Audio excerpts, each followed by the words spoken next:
ProWrestlingAuthority.com, back again for episode number 17 of Evil Intoxicated. Next to me, or above me right now, is the infamous Ted Czech. What's going on, Ted? Hey, Eddie. How you doing, man? Doing good. If my internet's a little laggy, I'm sorry, guys. We're going to keep the stream going, however, because it's all good on my end right now, so hopefully it's all good on your guys' end. But right here, it's all good. This is episode number 17 of Evil Intoxicated. We do the show every Wednesday. Thanks to all of our listeners for letting us know. This has never happened before, but we're professionals and we know how to keep the show rolling. So welcome back. This is episode 17. It was a wild weekend, UFC 204. Michael Bisping versus Dan Henderson. And yes, how did you enjoy those fights, Ted? There was a lot of controversy. There was some controversy there. I mean, it was Hendo's last fight, so that was the end of an era right there. I mean, just a fantastic career for Hendo, and yeah, I mean, some good fights on that card, and you know, a lot to look forward to as we always know. Man. When these things happen, you know, there's something, there's a beginning and there's an end, or an end and a beginning, and you know, there's always stuff to look forward to, and we'll get into that, but. Yeah, I'm glad that we're here. This is, what is this, like take 3 for tonight? But I think it's like take 4. Take 4 or 4 take. But it's all on the same channel. It's not like saved because there's a start. It's hard to explain, but we're back. We're up and running. Yeah. My question to you, Ted: what is your favorite Dan Henderson moment? Now that we watched his last dance, so to say, what stood out in his career most to you? Well, I mean, the thing that's sticking in my mind right now is that Rolling Thunder, the last thing his final move, right? Can you imagine if he had knocked out Bisping? Oh my God! In the last second of his last fight, that just would have been that would have broken the internet. That was his last move, though. That was crazy, man. I wasn't saying. I mean, I've never seen him do anything like that before. I mean, because Dan Henderson is a meat and potatoes kind of fighter. You know what I mean? He's got the right hand. He's got the wrestling. That's what he does. So for him to do a crazy move like that, I mean, it's just like, he was probably like, oh, what the hell? Why not? You know, have a little fun. So it was fun. It was all or nothing in that last round. And of course, Ted, before we were talking about it, and you said that you didn't really agree with the judges. So we're going to be getting into that. I scored it for Bisping. Oh, you did? You scored it. So did I. I scored it for Bisping as well. We're going to be getting into that because there's a lot of controversy. I don't know if you've been seeing. No, yeah, that's true. It's true. I mean, yeah, because when we first started, Pat was saying he thought Hendo won. That's what I think you might be thinking of. And yeah, so. Oh my God, I'm like freaking out in my head because that first round I was literally shaking, Ted. Literally. I was so nervous. Yeah, I mean, yeah, and there were people that were saying, "Oh, that's a 10-8. This is a 10-8," but you know, I don't know. We'll get into it. We're going to get into that in a second. But first off, how was your weekend other than any MMA fights? Of course, Angie Jabs, I told you, wasn't here tonight. She's back out at her friend at her friend Hannah's house with the dreadlocks. She dyed her hair red like Eva Marie from the WWE. We were watching the Total Divas this morning, Ted, you know, on E. I've seen a couple episodes of that, you know. And we had this whole debate about her hair. It was one of the episodes about when she dyes her hair or whatever. She comes back later in the day with red hair dye and dyes her hair red. And I was like, it looks bomb, dude. Just like that. Really good. Boom. It looks really good. So I'm going to have her do some Pure Evil MMA photos for us. But how was your weekend, brother? It was good. Neighborhood party and lots of Fireball. And but you know, I was fine the next day. You know, I mean, you know, I don't drink a lot, so I'm a lightweight. You know what I mean? It doesn't take a lot from me. But, I mean, you know, you get in those situations, people are like, here, have a shot, here, have a shot. So I had a couple of shots. But, you know, take a couple of pills, get a good night's rest, lots of liquids, and you're good. You're good to go, you know? Good to go. Yeah, I mean, but like I said, I'm not one to do that a lot. So, but it was a lot of fun. Neighborhood party, you know what I mean? And of course, 204 was in there. And so, yeah. Good time, man. Do a lot of people in your neighborhood watch MMA? Like, do they know what you do, first off? They know you do, like, YouTube and stuff like that? Yeah, they know I do videos, and they will, they were talking about it, because, they were saying, oh, let's get the card, but I don't think they did, and then I broke off and watched it at my house.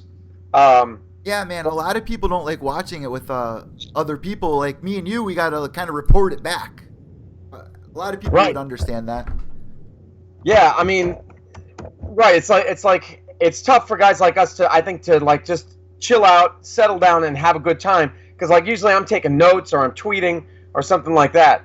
But we were talking about maybe for 205 going to Buffalo Wild Wings, or I think it was one of the Conor fights. Somebody got it, and we all Those were are hanging. always fun. The Conor fights are always fun to get pay-per-view and watch with like a group of people. So these guys, it's like the big fight, the big ass fights. They might order it. They're kind of, I'll just say they're kind of casual fans. You know what I mean? Yeah, the casual MMA fan. They're not going to get judged for really anything they say like we do. So we got to be careful when we watch fights. Sometimes it's better to watch it twice because like a lot of people were saying they originally had this fight 10-8. We're going to get into that in a second. First, I'm sorry guys, what was your favorite moment in Dan Henderson's career? Yeah, you were asking me. I mean, the thing that really, so I said the Rolling Thunder because that's the most recent thing, but really the thing for me would probably be when he knocked out another one of my favorite fighters, Wanderlei Silva. It was Pride. It was a Pride event that was held in the United States. It was Pride 33, I think. Yeah, that was like in 2000. I think I was like 12 years old or something, dude. Right. And so I think if I remember correctly, he already had one belt. He already had a lighter weight belt, and then he won that belt. That was his debut in Pride. No, he had been in for a while, I think. Oh, I thought that was his debut. No, he had a lower belt. The Pride had established a low because Wanderlei Silva was the long reigning light heavyweight champion. Okay. And then Hendo beat him for that title. So Hendo became a dual weight champion. He was the first ever in this sport to become a dual weight champion. And when there's a guy, David Branch, who's in the World Series of Fighting. The middleweight title. Yeah. Okay, that was like that was not 2000. That was later. That was later on. That was like 2006. Right. It was Pride 33, I believe. Yeah, and that was like 2006. It was a Pride event held in the United States. Okay. It was really unusual because they held it in a ring. It's probably one of the last fights that they held in a ring. In the United States, you can't have MMA in a ring, most places. Yeah. Unless you want to hold it on like an Indian reservation, then you can do whatever you want. Right here, guys. Right here in CT. Sovereign nation. But anyway, so that sticks out when he beat Wanderlei Silva for the title and knocked him out cold. I mean, that to me was probably the pinnacle of his career. But I mean, he's had so many moments. I mean, he then later on became the Strikeforce champion.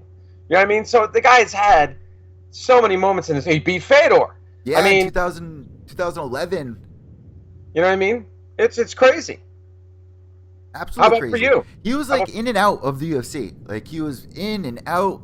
He got his start. Yeah, he started in the UFC, and then I think he won a tournament. He never won a belt in the UFC, but he won like a one-night tournament or whatever. Then he jumped to Pride, and then back to the UFC. I think is how it went. And there, other what a probably career between. What a career and what a way for it to end. I mean, a lot of people would argue and say, a lot of garbage about this card originally, like, oh, how could you give him this shot? He was ranked number 12 to give him to Bisping, blah blah blah blah blah. It was the perfect fight for this man to go out. This is what we all wanted to see. Could you imagine if he just went out with the Hector Lombard knockout? I mean, he was losing in the first round of that fight. Yeah, is what I remember. And let's jump right into it, Ted. Are you ready? Yeah, hell yeah, man. Let's do it. Quickly, my favorite moment was probably the knockout against Bisping anyway. That's probably one of my favorite moments. The lead up to that was the Ultimate Fighter. Too. There's so many moments in Dan Henderson's career. Yeah, well, because right before that, I remember hearing about Henderson knocking out Fedor, and I didn't see the fight live. I had to go back and watch it, and I was like, oh my, absolutely crazy. So that just got me all pumped. And then that UFC 100, we all watched that. I mean, even if you weren't an MMA fan at the time, your mother and aunt were still watching that season Ultimate Fighter with Forrest Griffin anyway, Oh, yeah. I mean, everybody's seen that knockout. I mean, it's just it's such a highlight reel knockout. But other thing I did want to say was Joe Rogan, somewhere on YouTube, he has his favorite story about Dan Henderson, where he talks about he's doing stand-up and Dan Henderson's in the crowd. Have you heard this one before?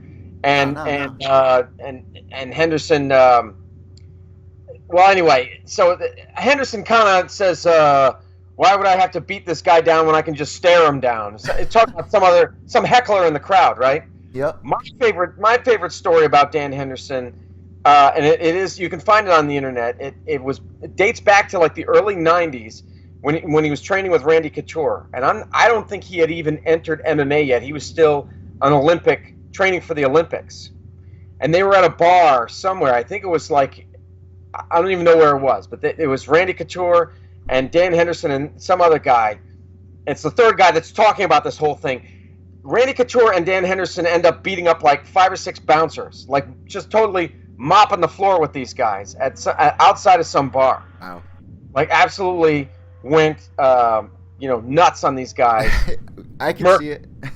Yeah, they just, I mean, and these guys are straight up killers, and this is even before, like I said, even before Hendo got involved in MMA. So it's a fantastic story. I'm not even doing it justice. You got to read the thing. So, but anyway, those two still hang out till this day. They still hang out, and their great. wives are totally awesome too. They got like dream wives as well. So, what a way to go out, though. I mean, let's jump right into it. And like I was just saying, guys, make sure no one gets confused. Forrest Griffin, that fight wasn't UFC 100. I'm saying that people that watched that season, Ultimate Fighter, got into it after that season of Forrest Griffin. So right, that was a lightning rod for that. That drew so many new fans to the sport. Yeah, that fight with Stephan Bonner. That made UFC 100 kind of special because a lot of us were like on board, but then Ted, it kind of like fell off for a little while, and it's just picking back steam now, if you ask me. Oh, this year is going to be. They're probably going to break records this year when you look at financially, when you look at the pay-per-views, especially with 205 and then whatever 206, whatever the main event for 206 is going to be, and then 207. What a way to end the not the fiscal year, but the calendar year. When you look at 2016, this is a landmark historical year for so many reasons. But let's get back into 204, man. Let's get right into it, guys. So this weekend, Bisping got to take on Hendo in an amazing fight. Other than the main event, Ted, what was another standout fight to you? Was it the OSP fight? Was it the Gegard Mousasi retiring Vitor Belfort? I mean, let's talk about that really quick. Gegard Mousasi retires Vitor Belfort in a fight that he called out a knockout in the first round. Now, you last week, Ted, said, no, that he's a slow starter. I can see it happening in the second. I do recall you saying it was going to happen in the second round, and I even changed my mind. Originally had Vitor and then changed it to Mousasi. He's been waiting for this fight, and it was just like the perfect storm for him to get on top and now hopefully get 5th ranked in that division. Yeah, he was at 7. He was at number 7. Now, the thing is, remember Moose said, well, beating Vitor isn't really going to do me anything. Yeah, he did say that. It's not going to vault me up any higher. But, excuse me. What I think is going to happen, this is, I'm no genius here. But what I think is going to happen is, okay, so Bisping beat Hendo. Now we've got, let me just get my pages here. Okay, so coming up we have killer division. All right, coming up we have Yoel Romero and Chris Weidman, right? And we also have the rematch of Jacare and Rockhold. And I actually just interviewed someone on that card. I got to interview Dan Hooker Sunday night. Oh, okay. Dan all right, man. So what happens with that? One of the winners of those two fights is probably going to face Bisping next, right? Well, You would think. I think Mousasi should get the other winner.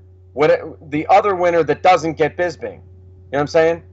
Mousasi should get that guy, whoever that guy might be. In the octagon, he started calling out Silva. I was kind of like, Oh, and Ted, quick announcement, It's not going to get him anywhere, though. You know what I'm saying? That's another one of the. How many old dudes does he want to beat up? He needs to take on the guys that are in the top 5. But anyway, sorry. Go ahead.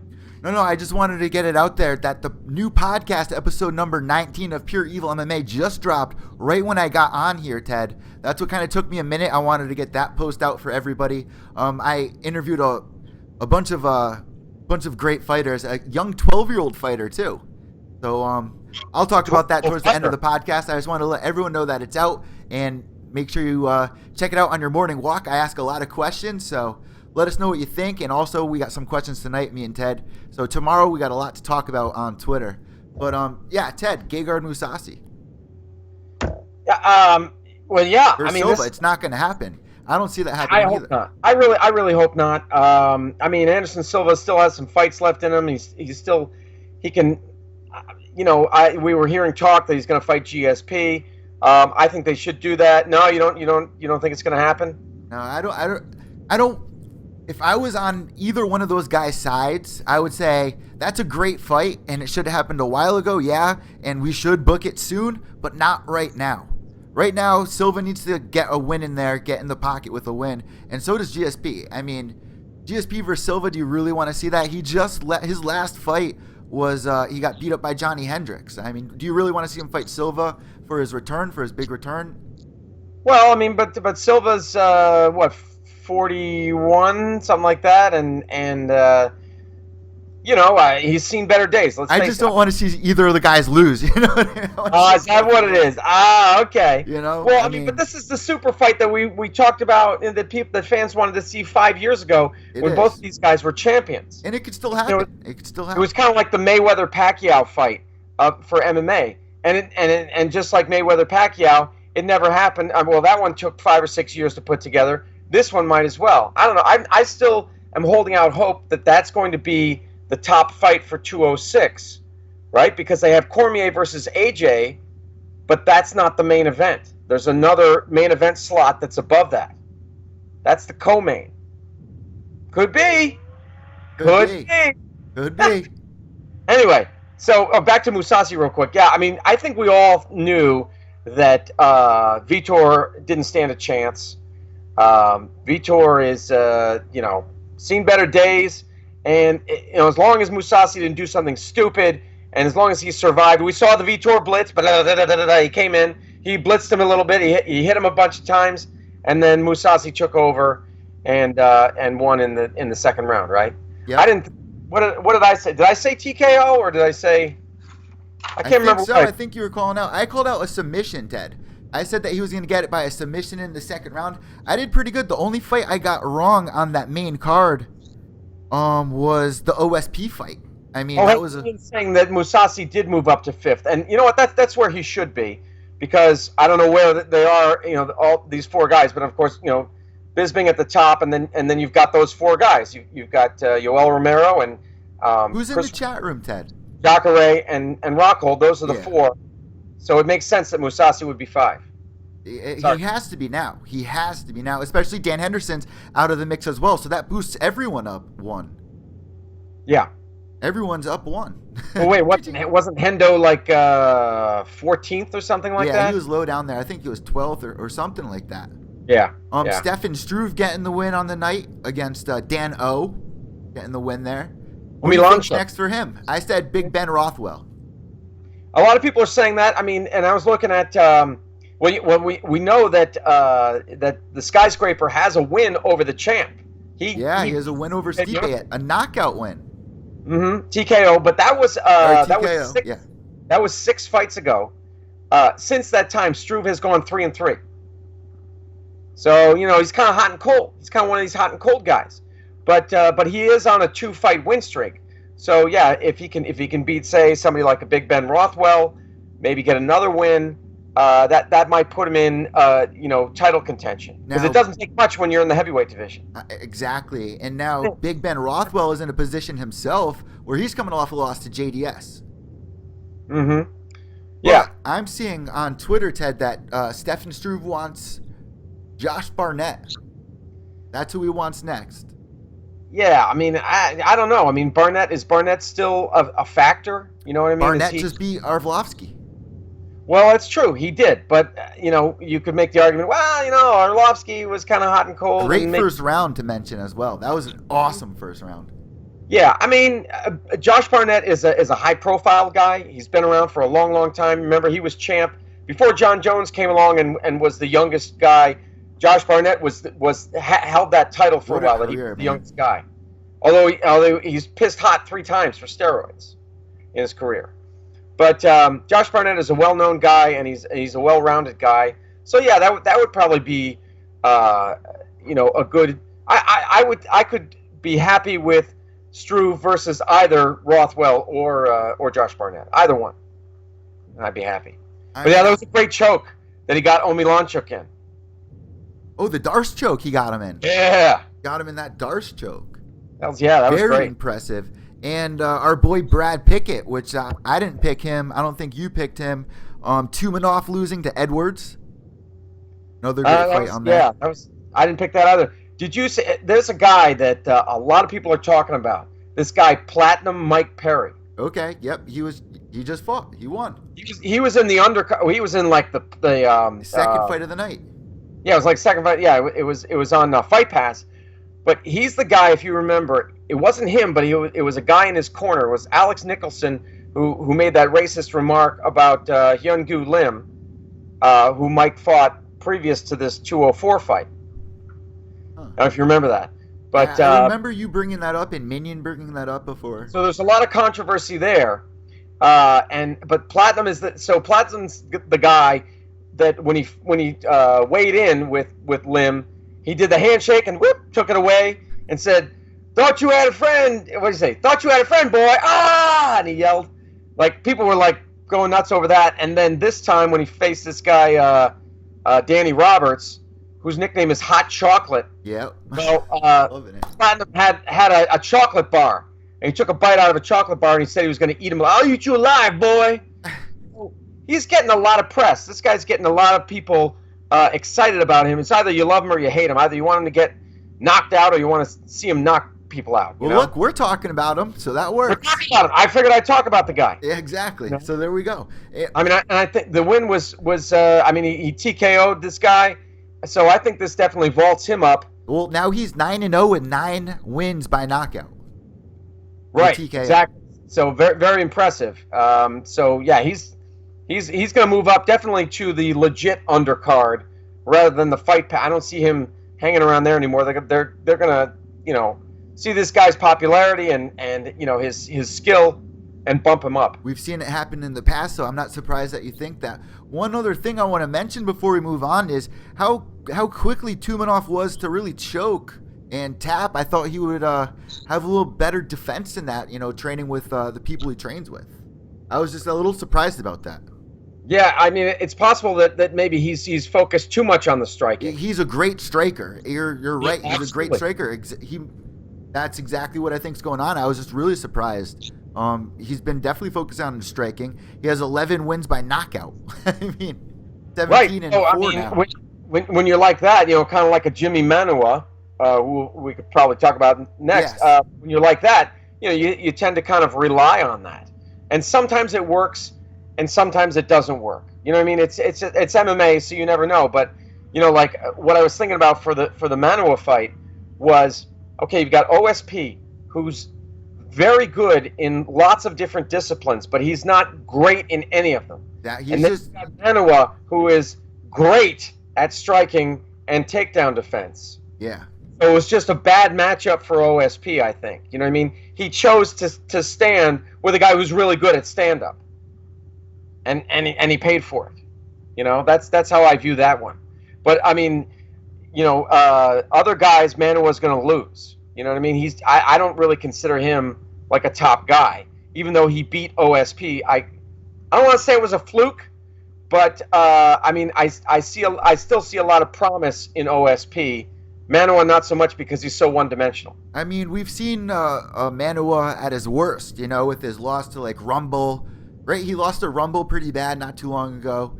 He's had pretty rocky road, but lost to Gustafsson as well.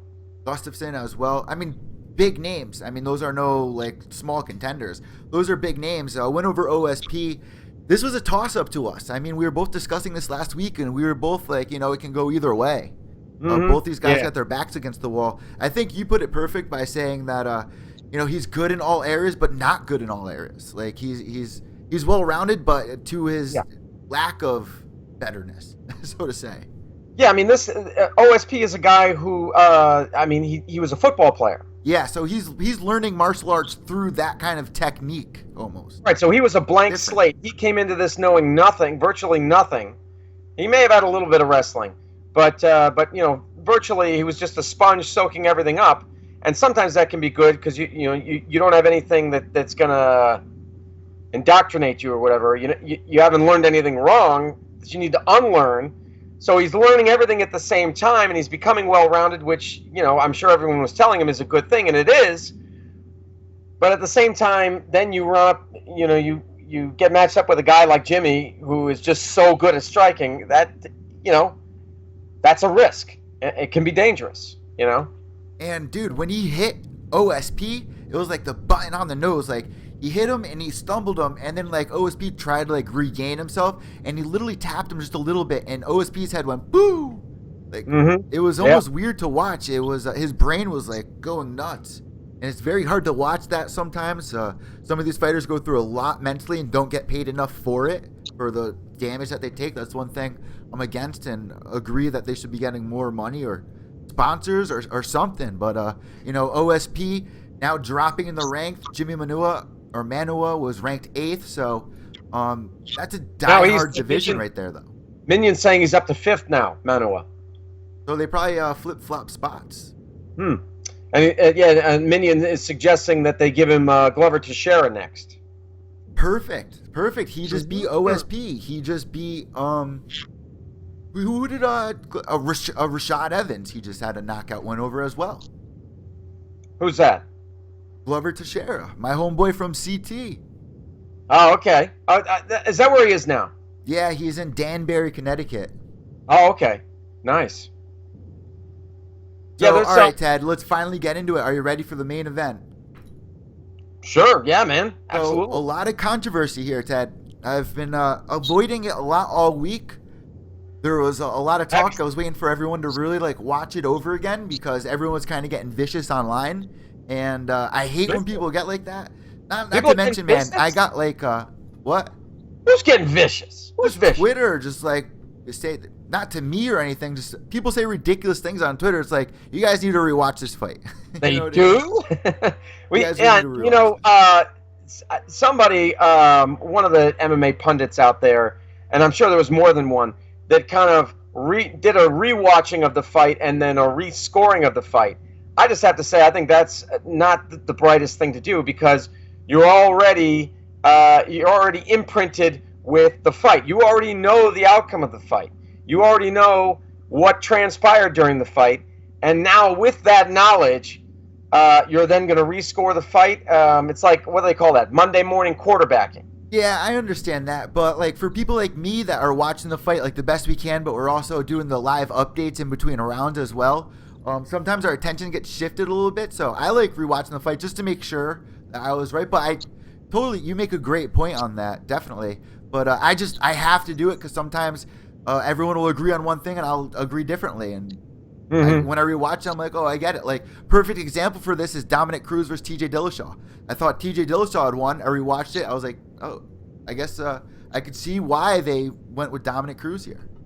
Yeah, no, I get you, Eddie. I do see the merit in it as well, but I just there was some talk of I guess the reason why I'm saying it is because I think some people looked at that first round and they said, oh, that was a 10-8 for Dan Henderson. To me, and I don't know, maybe other people, experts, Big John McCarthy or whoever might disagree, but to me, a 10-8 is like a unicorn. It's like a can of whoop ass. it's just you have to know it when you see it. Like it's gonna. Hendo had a 10-8 round against Shogun Hua in their first fight, I think it was. It's like you know it when you see it. It's gonna hit you in the face. It's kind of like a good example would be what? It's kind of like falling in love. You know when it happens. You know what I'm saying? It's just a rarity. It's like finding a pearl in an oyster. You know what I'm saying? To me, that's what a 10-8 round is. It's not something that you just give out with impunity. So what do you think? a 10-8 round would have considered in that case right there? You don't think he did enough, or you just think that he was just shy of it, or you just think that it wasn't really that close to a 10-8 round at all? I mean, I thought it was a definite 10-9. I thought the same thing. I wasn't even thinking clear, 10-8. A clear, convincing 10-9, not a 10. A 10-8 is you got to have dominance from bell to bell, in my opinion. Dominance from bell to bell. You got to beat the brakes off somebody to the point that the ref is this far from calling it.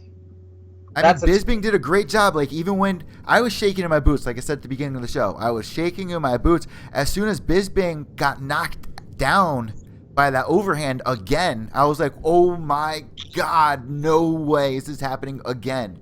And Bisping was defending himself perfectly fine. He was crunched up.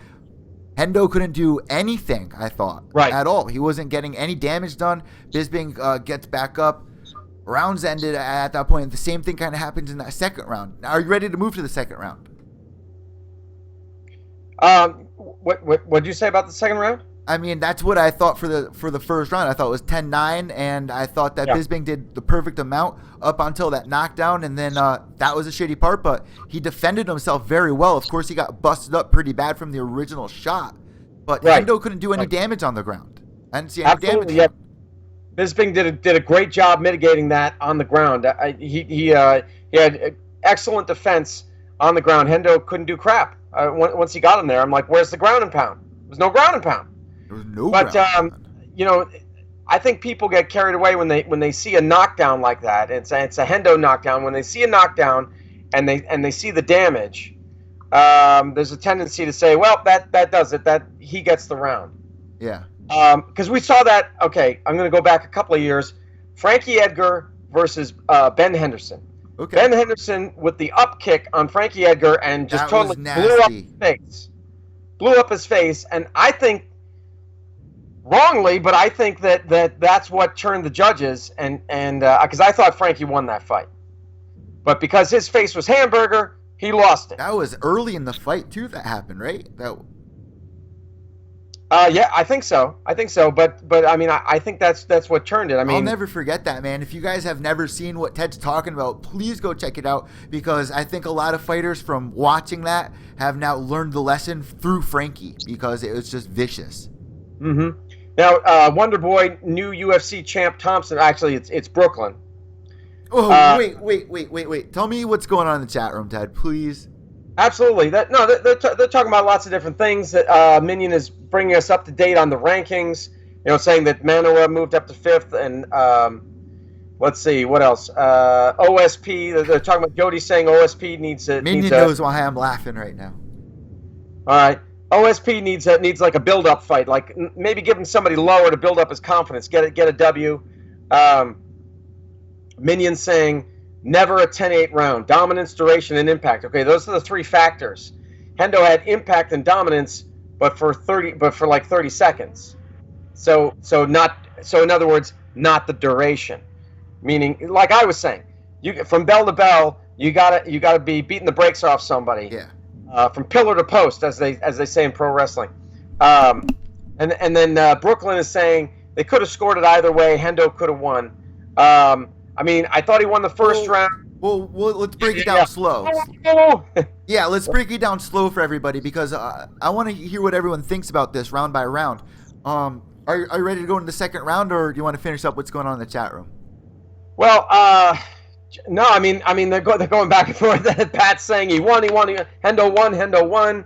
Ann disagrees. Ann says there was no 10-8 round. All right, so they're going back and forth about it, you know. All right, so let's take this ride back through this recap here on Evil Intoxicated episode number 17, round number 2. Ready for this, Ted? Well, yeah. I mean, I can't remember. Go ahead, because I can't. Maybe I need to rewatch the fight after all. I can't remember it round by round. You'll remember as we go through it. Round number 2, I thought, was definitely Henderson's round. I thought Henderson did enough. Again, he got another knockdown in that round, but he wasn't able to do anything with that again either. I mean, Henderson got. Bisping got right back up, and it was fine, but definitely a round for Hendo. But then again, Bisping didn't have that impact, didn't have that dominance that Hendo did, right? No, not at all. So it was still he a did 10-9 less. round. So therefore, another 10-9 round for Hendo. Yes. So round 3, I thought Bisping was coming back like we usually see in all of his fights. He usually gets the feel for his fighters and kind of warms himself up to it, even though he was taking a beating for sure. I mean, he's definitely a 5-rounder. He likes to. I mean, he's got gas for miles. That was going to be his advantage in this fight, was to make sure he had the cardio for it. Well, how about the head kicks? He was just throwing those head kicks at will. I think that was his plan. That was a big plus of that too. He's like, I think he was thinking, I'm gonna keep throwing this damn thing, and if I even if I don't get him on the head or the temple or the neck, I'm gonna bust his arm up. Yeah. He just kept throwing it. I was impressed. I think that's what really made me side more towards Bisping in that 3rd round, because he started throwing that more. He started really working it, and I gave rounds 3, 4 to Bisping. So now I had it tied 2-2. That 5th round, Ted, I had it Bisping all the way. I mean, Hendo just wasn't really doing it. He wasn't pulling the trigger. Bisping was landing those kicks. Nice jabs. I gave it to Bisping. Yeah, Hendo really slowed down in that round. Yep, for sure. So, but I mean, an exciting not to mention the 4-minute break he also had as well. Remember? He got kicked in the nuts. Remember? The nut shot. Henderson got kicked in the nuts for the nut shot. Right. And that was actually the second one, although the ref didn't call the first one. Yeah. Yep. But he mentioned it. Didn't he mention it to Bisping? He said that's actually your second one. Yep. Interesting. So even though the ref didn't call it, he acknowledged it after the fact. So he was kind of recognizing that he kind of botched it by not calling that first one. Because remember Hendo grabbed himself there and then didn't Bisping hold landed. He kind of held up his hand, held up his finger or something like that. Like, whoa, wait, stop. If I recall, Bisping landed there. I mean, that just happened to him. Come on, dude. Yeah, man, it was crazy. So that's what I scored it, guys. I had Bisping on top, and of course, the speech, Ted. I wanted to cry because Henderson really believed that he might have won it going into the decision. He seemed disappointed, in the decision, and didn't he have his hand up, as the results, as the scores were being called out? So yeah, you're right. Yeah, Jody's saying, Jody, Jodes. She said Bisping is a dirty fighter, and he has definitely had those moments in his career. I mean, plenty of real dirty moments. There was a fight in Australia when he spat on his opponent's corner. Yep. Who was that? Talking shit to his opponent's corner and just spit on him. Spit on the guys. There was the eye poke against Alan Belcher. He destroyed Alan Belcher's eye with an eye poke. Yeah, there's been moments. I mean, I don't mind his trash talk, but the eye poke thing really gets me. I hate that stuff. You've heard me go on and on about John Jones and his eye pokes. So anyway, Bisping, there's been some dirty moments there for sure. Oh yeah, definitely. But speaking of trash talk, Ted, tell me if you like this or not. Bisping, of course, saying that he goes, Weidman, you lost to Rockhold. Rockhold, I knocked you out in 3 minutes. Romero, you failed for your steroids. Yeah, you're a cheat. Get off the couch. He was like, Jacare, you too. Get off the couch. Get off the couch. Get off the couch. Yeah, he's trying. He's trying. I mean, he's a skilled talker. He knows they have fights coming up. He knows they do, and he knows he's going to be facing one of those guys. That's why he put them all on blast, because he knows he's got one of them when all the dust settles. Now, do you think Bisping deserves all the shit talk that everyone's still giving him? Now they're saying, Ted, check this out. Now all the trolls are saying, that's not impressive because Dan Henderson was ranked 12th and this and that. That was such a close fight. A lot of people saying that he got robbed, that Henderson got robbed. Now, when a fight's that close, how are you saying that he got robbed? How? Yeah, a robbery is like when it's convincingly for one guy and yet the judges go with the other guy. I mean, this is a fight just like we saw last week with Dodson versus Lineker. It could have went either way. Right. It was a close fight. It was a close fight. It was a fairly close fight. Yeah, I'll say that. But yeah, this was. I think I said this before. This was the fight to make because for a number of reasons. I mean, there was the rivalry there. You know that Hendo had the UFC 100 knockout win over Bisping. Yep. Bisping saying I'm on my vengeance tour, so I'm going to get back. I'm going to avenge all the losses. So he's ticking them off on the list. So Hendo is next on the list. We saw that the way that Hendo looked at him when at the post-fight press conference, right? Yeah. Remember between Bisping and Rockhold. So it was you couldn't ask for a better script. And I hate to say script because this ain't pro wrestling, but a storyline. You couldn't have asked for a better storyline. And what a way for Hendo to go out, because there was that possibility the dude could still win. All he had to do was land this. I mean, he landed it twice, but for some reason, Bisping's chin held up, or his face. So this was the fight to make. It really was.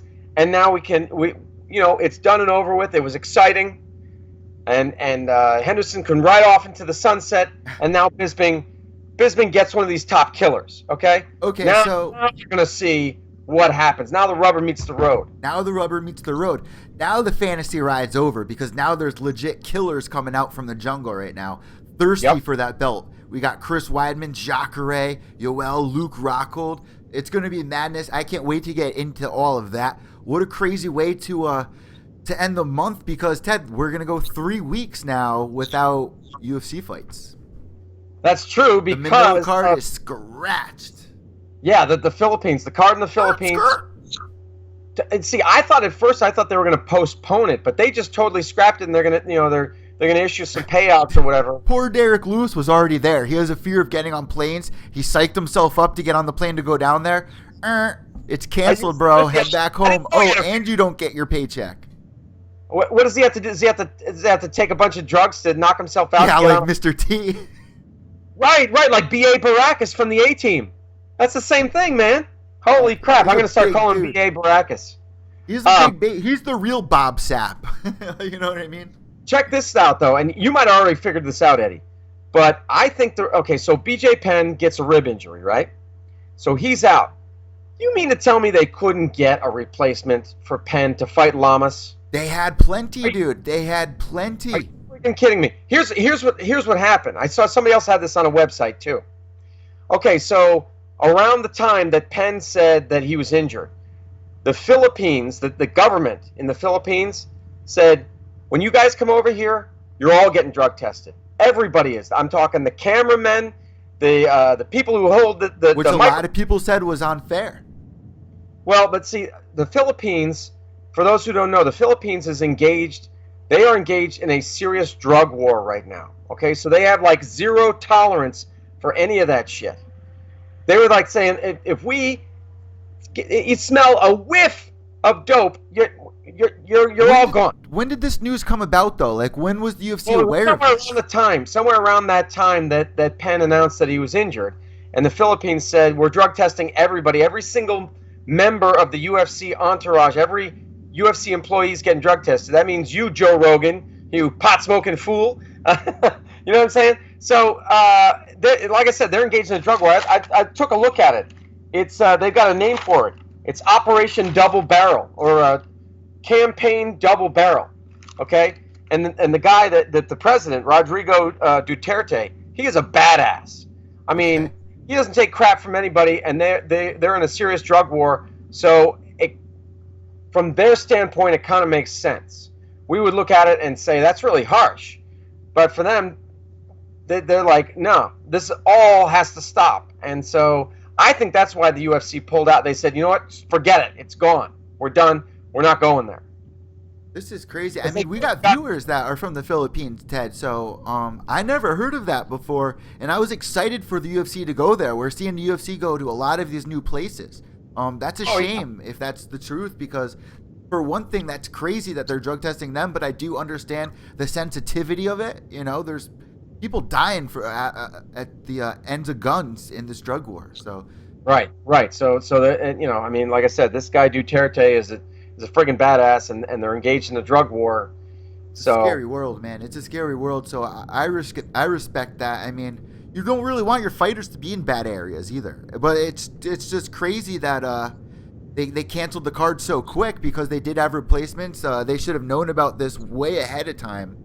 You ask me. yeah, so that's why I tend to think, yeah, they could have, had somebody step in for Penn. And what sucks is, Lamas was quoted as saying, "Oh crap, man, I was planning on having a good Christmas. I was gonna get my money from this fight, Man. and we were gonna have ourselves a bang up Christmas. But yeah, now it's gonna be like a so Christmas. It ain't gonna be so great." It's such a shame, dude. And then Derek Lewis having to come back home. But I talked to Dan, the Hangman Hooker, this weekend, a couple days ago, Sunday night on Cage-Side Submissions Radio, which is every Sunday night at 8 p.m. Eastern Time. Check it out. I guest host on there all the time. Get to speak with some really exciting fighters, some up-and-comers. But I got to speak with Dan Hooker, who said he was going to replace. He said he was down to replace BJ Penn. He was ready to do it.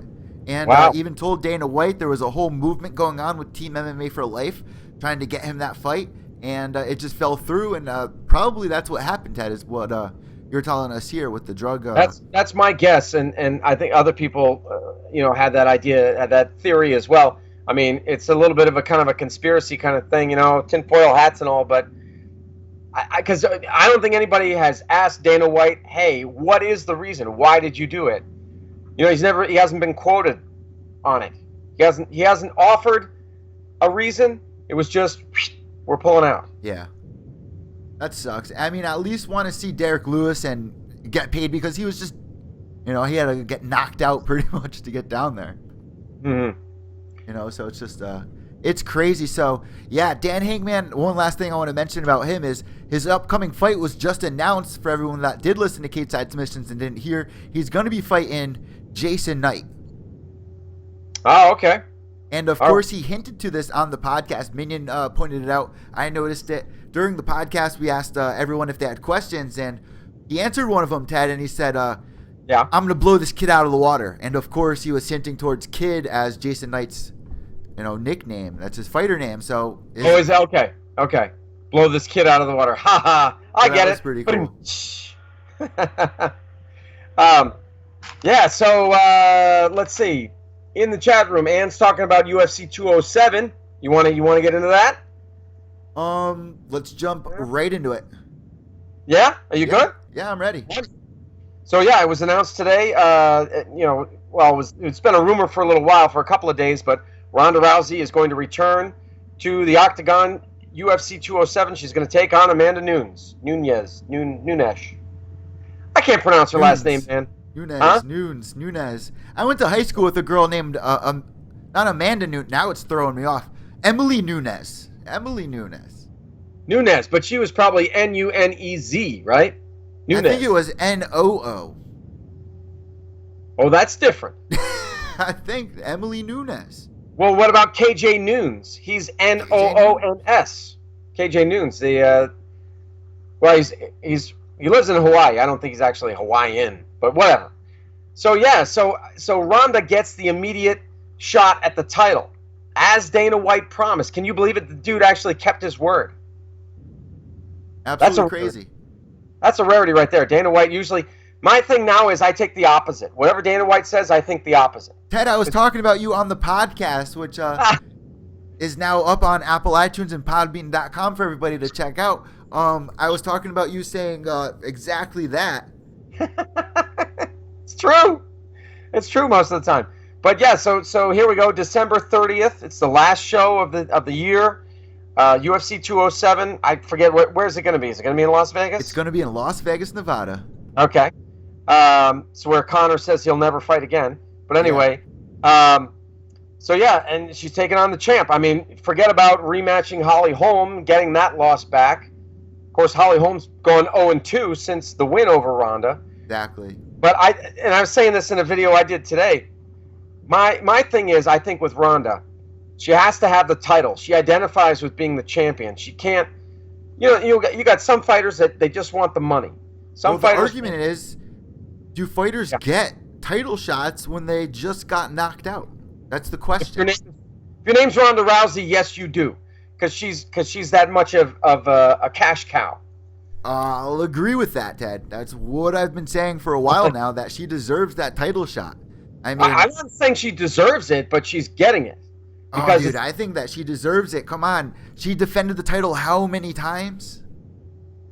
Yeah, but she lost, and she lost But by she knockout. did it in what kind of a fashion? I mean, not losing a fashion, but she won in such an amazing fashion that brought this hype, this energy between the walkout song, whether you loved it or hated it, whether you enjoyed that knockout or hated it and felt it in your gut like I did. Ted, want to hear something funny? I'm Ronda Rousey. I'm angry. One of the first comments that I got on our very first remember we did the podcast together originally before we even did the show. One of the first podcasts I did, I was talking about Ronda Rousey with you, and you blew her out of the water, and people were like, "I guess he doesn't like Ronda." I mean, no, I think she's. This is. I go through this with other fighters too, like John Jones. I respect the skill. I just don't respect the person. I mean, a lot of people shut right off when you bring up those two names, Ronda Rousey or John Bones, or Conor McGregor. They shut right off. Well, yeah, I don't know what it is, but yeah, it was Ronda's personality, which really came out on the Ultimate Fighter. Yeah, we just. But yeah, that's look. I know she had a great title run. People have made the argument that the competition that she faced wasn't all that great. I don't know. I don't know if you can really say that. And yeah, she had a lot of convincing, great, quick wins, great wins, devastating wins. But she lost by knockout. She lost in devastating fashion, and took a whole lot of time off. So is it right for her to then just immediately leapfrog over everybody else? I don't think it's right. But just like people said, well, Hendo shouldn't be getting the shot. But so he leapfrogged over everybody else. It was the fight to make at the time. This is apparently the fight to make at the time. It's the money fight. They want to get one more in before the end of the calendar year. But going back to my other point, I think it's Ronda's like her psyche or whatever. Like she identifies with being the champion. Like I hate to bring up a pro wrestling point, but Ric Flair. Ric Flair was always the champ. He always had to have the belt. If he didn't have the belt, he wasn't any good. You know what I mean? Like he didn't. He lost a little something. You know what I'm saying? So he had to be the champ. Ronda has to be the champ. She doesn't care about avenging the loss to Holly. She would only care about it if Holly was the champ right now. Holly's not the champ. She doesn't care about Holly. Ronda just wants to be the champion. And that's what she said as soon as Holly even lost. I mean, she said that she wants to go back. Never once did she say she wanted to fight with anyone other than the champion. And as the UFC's biggest star, a lot of people can argue with me, say, Ed, you're crazy. What are you talking about? Ronda Rousey is the UFC's biggest star. Bigger than Conor, you think? In recent years, no. Not in 2016. Up before this year, I'd say that she was right there with them, though, man.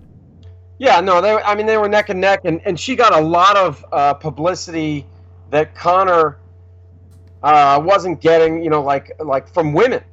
She was getting a lot of fans. She pulled a lot of fans into the UFC that were not interested in MMA in any way, shape, or form. A lot, prior to her. A lot. So she ignited a new untapped fan base. And people like me and you need to thank her for that, because that's awesome for me and you somewhere down the road, bringing all these new people into our sport, because MMA now is going to be the baseball of the millennial, I like that. I like that a lot.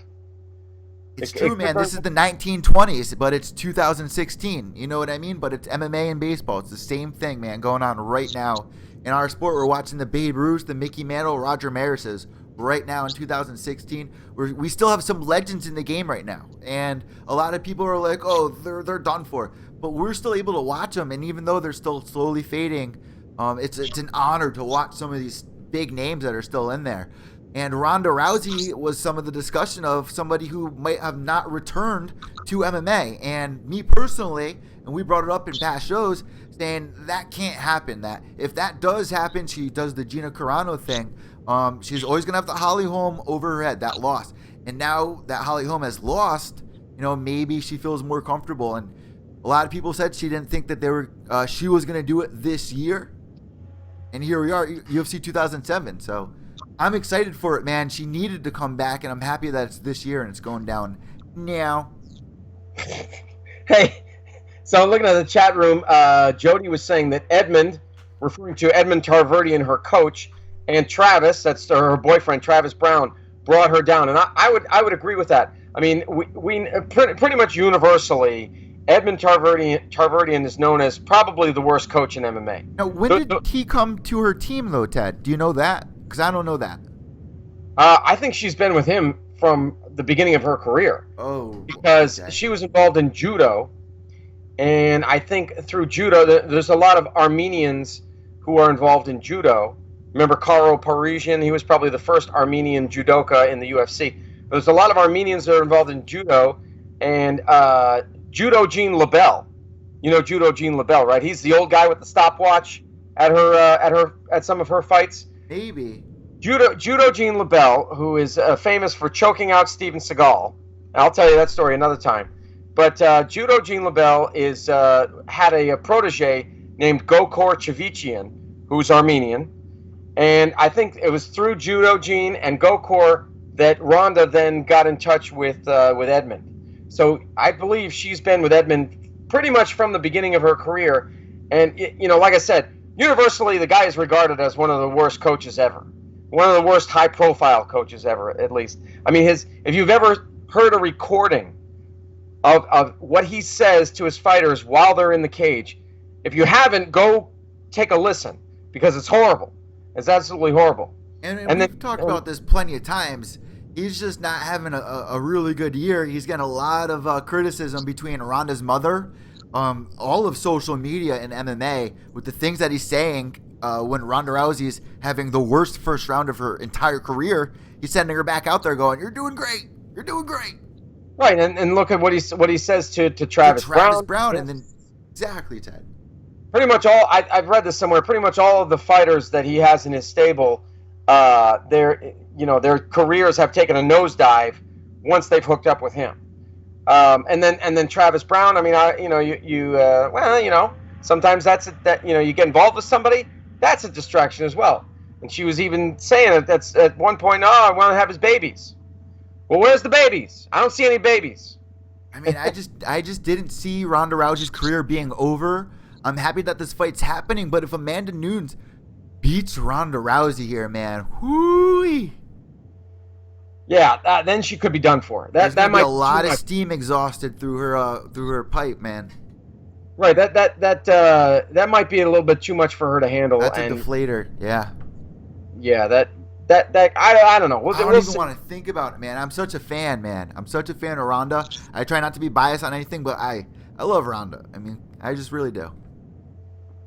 It's not like it's the energy, man. It's the energy of watching sports. I'm a huge sports fanatic. So when somebody comes to the table that brings that sort of energy, love them or hate them, you love it. You know what I mean? You have to respect it. Yeah, you have to respect, her popularity, her skill. That part I do. It's just the personality I could do without. That season, The Ultimate Fighter kind of opened up another side. It certainly did. It definitely did. I mean, when you look at the fight itself, I mean, this is going to be no easy fight for Ronda. And Miesha Tate was quoted as saying, if Ronda does not bring her A game, if we do not see the best Ronda out there, then she could very well lose this fight. If she doesn't take Nunes seriously. I've never been all that impressed with Amanda Nunes, though. Have you? Well, I mean, yeah. Actually, I am. She's got serious knockout power. She's got striking, yeah. Not knockdown power, you could say. Heck, she finished Miesha Tate That And that was was the most impressive fight I've seen Amanda in. But and that was on the ground. That was on the ground that she finished her. something was off about Misha that night, though, man. It was just Well, weird. she had. I did a video on that. I thought she had a really bad weight cut. Something was off, man. She just was not there. Her reactions were way off. Right. But There was- Amanda's skills were displayed. There was a photo that I saw where she was laying on the ground, trying to lose weight, and just the way that she looked like she was in pain. Did not look comfortable. Let's put it that way. So yeah, you might have something there about there's something was off with Misha, but I mean, anyway, beyond that, Amanda is a great striker, and she's no slouch on the ground. She's a Brazilian Jiu-Jitsu black belt, so that's not easy to come by. So it's going to be a tough fight for Ronda for sure. I mean, I thought it was a horrible idea originally, Ted, when they had Ronda fight in Holly Holm, because she was doing great up until that point. That fight with Betty O'Hare, there was a lot of hype coming up behind that. She goes in there, knocks her out in the first round. She should have taken more time off than she did, man. I think that she was just really doing too much in a short span of time. Her head was just getting spun out of control by yes men, and I know that you guys heard that a lot, but it's the truth. And I just really think that she had one of those off nights, and Holly Holm brought something to the table that she just wasn't ready for, and Holly was just really ready for that moment to take it and seize it. She had an amazing performance that night. Ronda was just off, and if any of us watched Ronda's other fights, you'd know that, just like I really believe that fighters just have off nights, and that was an off night for Ronda Rousey. We know Ronda Rousey's should be performing better than what she did that night. Well, I don't know if it was, and for me, I don't know if it was necessarily an off night so much as it was a bad matchup for her. I mean, Ronda's striking. Yeah, that's another thing. Ronda's striking is crap, and she thought that she was a striker. She fell in love with her striking. She got overconfident in her striking. She went up against a legit, real deal striker, A champion. Right. This is Holly Holm, okay, a boxing champion who then took very easily to kickboxing because she put her out with the head, or put her down with the head kick. So you know what I mean? It was the wrong tactic. It was the wrong. But then every time she tried to clinch up with her, that's Ronda's thing. Ronda's thing is, bull rush you, throw a few punches to get inside, clinch up, throw, armbar.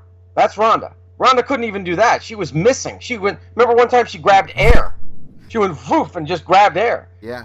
It was just Holly was just a bad matchup. There's every fighter has their kryptonite, right? It's like Cain Velasquez is JDS's kryptonite. You know what I mean? 9 times out of, JDS has 1 win over Cain Velasquez, but 9 times out of 10, Cain wins. And I tend to think, we haven't seen this yet, but I tend to think Verdum is Cain's kryptonite.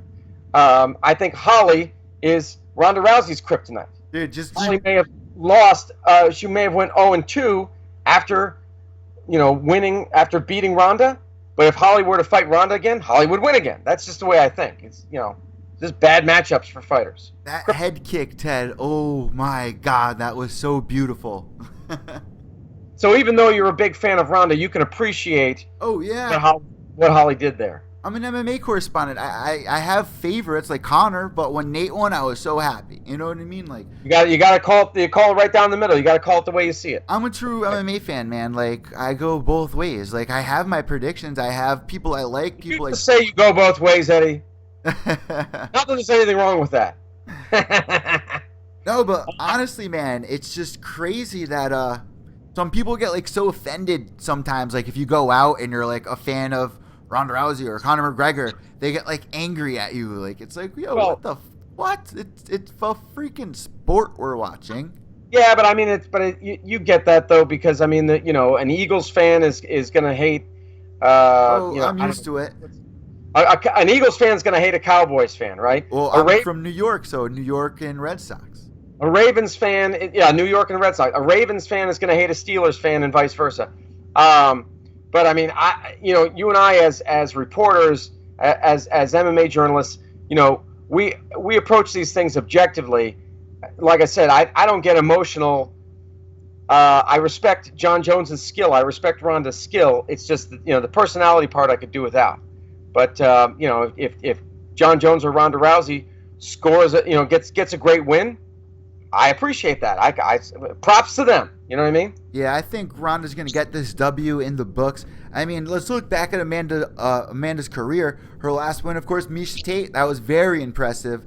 The fight before that, Ted, Valentina Shevchenko. This was only a 3-round fight. It wasn't a main event or anything. We just saw what Valentina can do with 5 rounds against Holly Holm, and she took that win. And in that fight with Amanda Nunes, I don't know if you remember it, but first round and a half, Amanda was winning for sure, but then the tides changed, and we saw in the Valentina versus Holly Holm the same thing happened, but she had those extra rounds there. So if you had Valentina Shevchenko in a 5-round fight with Amanda Nunes, I think we would have had a different outcome. So Amanda is a great fighter for sure, but we've seen what can make her drag herself out of that first round. She also beat Sarah McMahon. That was a good fight. I mean, that was a good fight. Shayna Baszler she beat, but her last loss was to Kat Zingano at UFC 178, September 27th, 2014. We've seen Amanda lose before. What's your take on Amanda? Like, other than her striking, we definitely know that she has knockout power. She's a young fighter. She's seizing the moment as champion. I just see Ronda winning.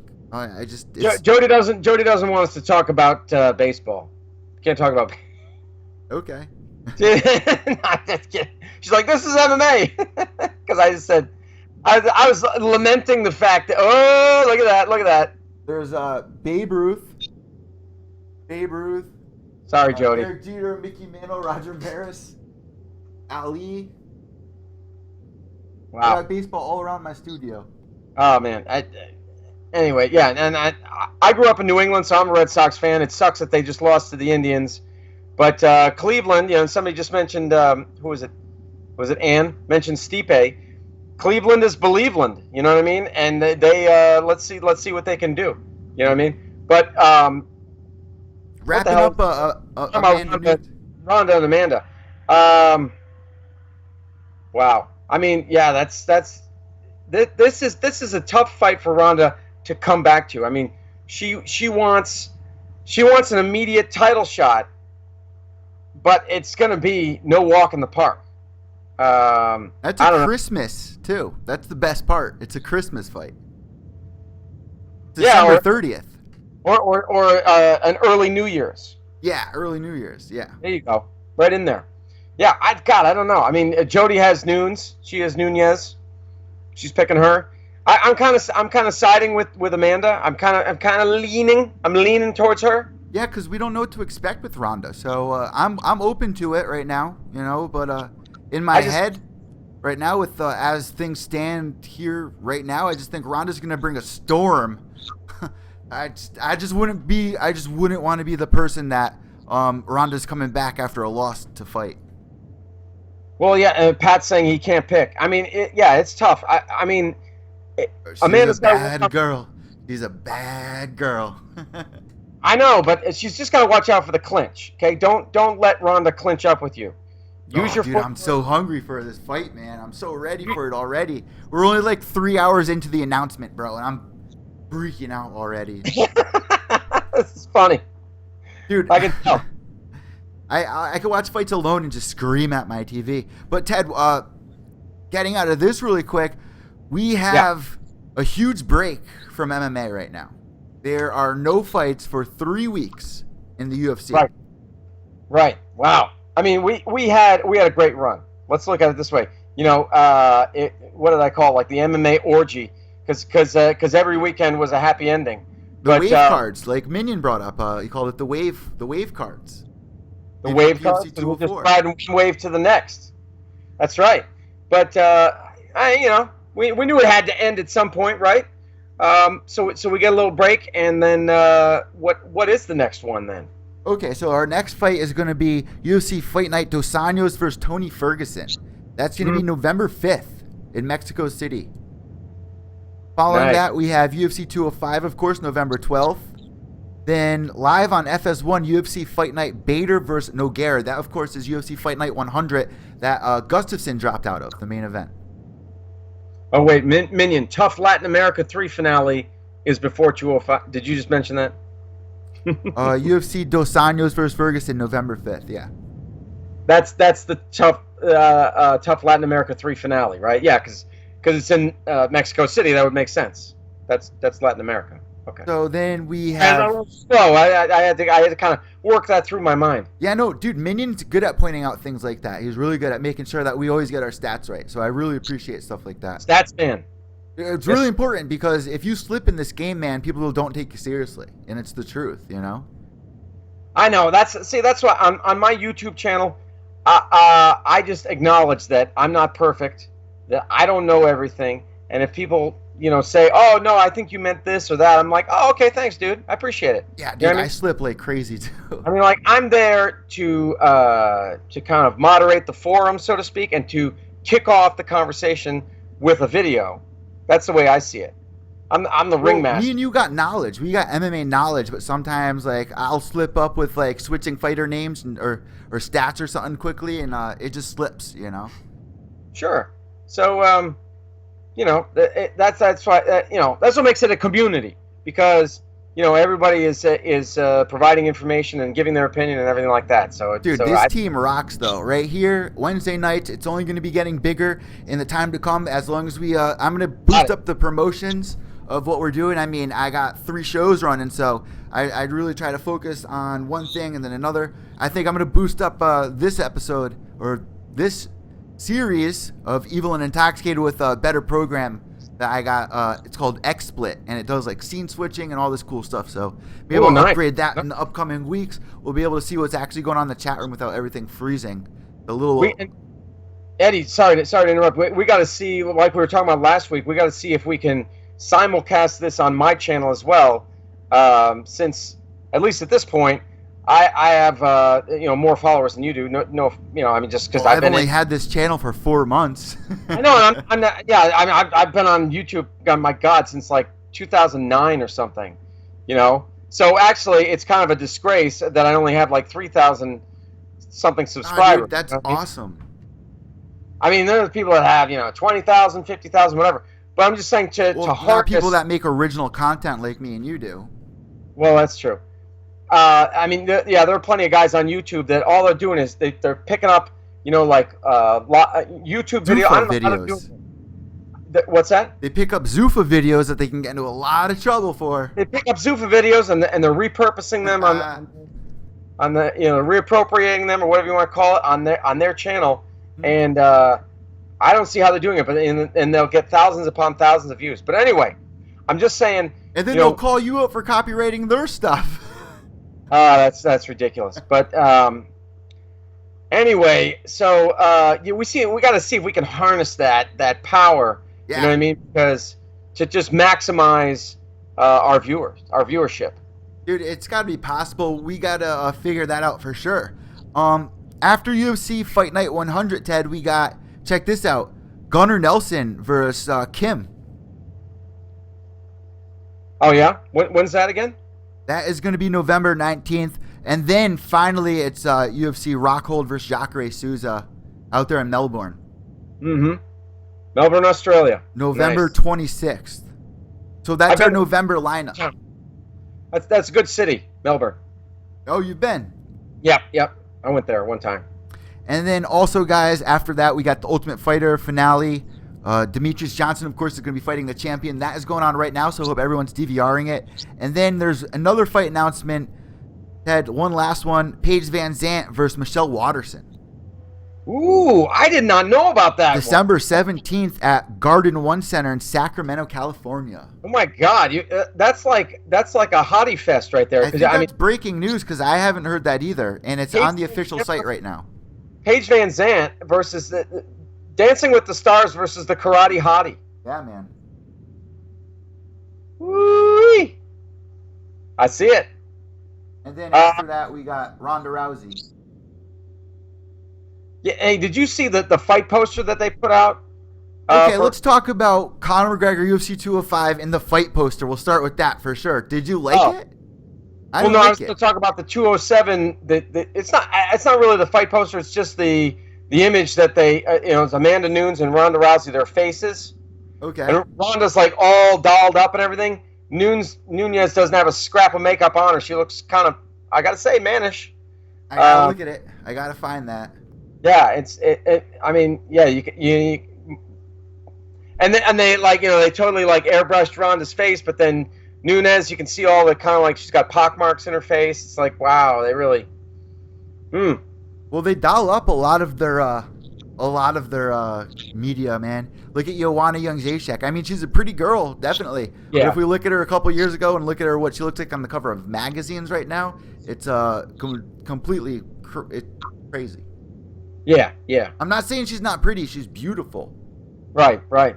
But they really dial themselves up. I don't know who they have working on their PowerPoints or anything, but I don't know if you saw the UFC 205 poster yet, Ted, but I did, and I honestly wasn't too impressed with it. I wanted to see more of that East Coast New York atmosphere, MSG atmosphere, Statue of Liberty, cities, bright lights, and it was just heads like this. It was just Oh, heads. okay.